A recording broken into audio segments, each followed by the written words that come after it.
Okay. Try to say hello again.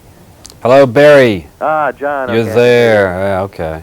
Great, good. All right, I guess we can give them a roll countdown. We can go in 5, 4, 3, 2.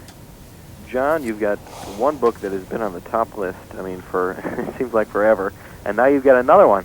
Yeah. What are we doing this time? You mean what's next, or? Right. The Pelican Brief. Tell me about it. Well, it was published March the 1st, so it's been out about, I guess about 6 weeks now. Obviously selling very well. Another legal suspense book, sort of along the same lines as The Firm. I'll stick with that genre probably for several more books. Okay, if they can hear me in the control room, he sort of died out and I can't hear him at all. Okay, can you hear me now? Yeah, barely, but we can do it. You can barely hear me now. Now I can hear you better. Okay. All right. Maybe I was fading out. Maybe I just sort of quit talking. No. The Pelican Brief and The Firm have both been bought for motion pictures now, I heard. That's correct, yes. 2 movies at the same time. Yeah. Are you going to be involved in any of them as in any facet? Will you be, consultant, or how will that work? I have no plans to get involved with either movie. Paramount bought the rights to The Firm 2 years ago. They have been in Memphis for about 2 months scouting locations. Sidney Pollack, was in town last week. He's going to direct it. He was looking at some locations in Memphis, and I think they probably are going to start sometime in late fall. It appears as though Mitch McDear will be played by Tom Cruise. That's not, I don't think he's signed a contract yet, but it appears as though that's going to happen. That's about all I know about the movie of The Firm. The Pelican Brief, Alan Pakula bought the rights last fall. Being from Chicago, you know that Alan Pakula did Presumed Innocent, and made a good movie out of it. It's going to be a Warner Brothers picture. I'll have a bit more input into the Pelican Brief than I will with the Firm. Now, in the Pelican Brief, what can you tell people about the story? What do you think attracts people to your books? What attracts people to the books? First of all, they're very good stories. I mean, they have good plots. And I spend a lot of time, thinking about plots or stories with legal backgrounds, a legal setting.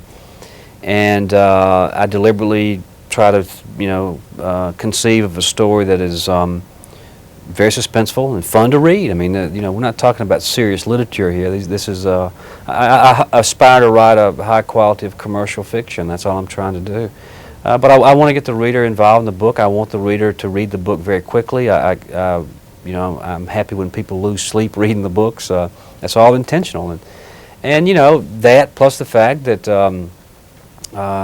there's always been a big market for books about the law, cases, trials, firms, things like that. And that's not a recent phenomenon. It's happened for many years. But Americans love to read those types of stories. Do you find as an author that some of the other authors that you've seen or know are starting to tend to make their books almost more for the film, for the film medium? Oh, sure. I mean, yeah, you can read some books and you can just, it's almost like reading a screenplay. Yeah, I mean, some writers deliberately try to do that, and it works. I mean, if it's a good story, it's going to work. I've been accused of doing that. I was accused of writing The Firm just for the movie,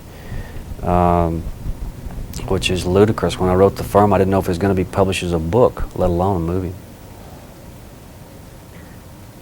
How do you get some of your ideas for your stories? I mean, do you sit with them for a few months, for a year, for 2 years? Yeah, but all that. I mean, some ideas I'll think about for a year or two and rattle it around, and try to put it together and try to make it work. And the ideas come from the law, first of all, the legal profession, current events. I try to be timely and topical. you know, I spend, I mean, I really make a conscious effort every day to think about stories. I may not, you know, if I get a good story, I may not write it for a couple, 3 years, but you know, I'm always thinking about the stories, and I still read some legal publications, and I read about cases, and you know, try to keep up with it. That's where the ideas come from. What can we look for next? What are you currently working on another book? Yeah, so I just got started with the next novel. The book tour is over April, May 1. I'll go back home and spend this summer writing the next novel. Probably come out next spring, March or April, and it'll be another legal suspense type book. I mean, I'm going to do things different in every book. I don't want to, you know, I don't want to give the appearance I've got a formula. I'm cranking them out. I hope to get better with each book. I'm certainly going to try. How long did it take to write, like the Pelican Brief? How long did it take to write that? About 3 or 4 months. Basically last summer. Now there's a lot of hours every day. It's you know, 7 days a week, 6.5, 7 days a week, 6 to 10 hours a day, averaging anywhere from 6 to 10 pages of manuscript a day. I mean, it's a very brief period of time, but it's very intense. And when you're one of those authors who likes to use the old-fashioned typewriter, or are you more computer processor? Oh, I got a pretty fancy rig now with you know, a computer with WordPerfect software and laser printers and fax machines. I mean, I'm plugged into the world. You know, I live in Oxford on a farm, but I'm pretty much plugged in. As a writer, I mean, now you've pretty much become famous. I mean, you've got Sidney Pollack directing a film. What does it feel like? Has it met your expectations? I didn't have any expectations. I mean, looking back, I don't know what I used to think about. I used to think about, I can remember dreaming about how nice it would be to write for a living, and about it'd be fun to be on the New York Times bestseller list. It'd be fun to see people read my books. Yeah, I thought about those things, and all that's fun. I mean, every time I see somebody reading a book now, I get tickled. But I never really thought much about the movies, because that was just something that came out of nowhere. I just didn't see that happening. You know, I just take it all in stride. I'm sort of amused by a lot of it. I don't consider myself to be famous. I don't consider myself to be a celebrity. I've never wanted those things. You know, and you gotta call time out and back up and look at it a little bit. It's not like people recognize me on the street. I'm a writer, you know, and we live in a society that does not read.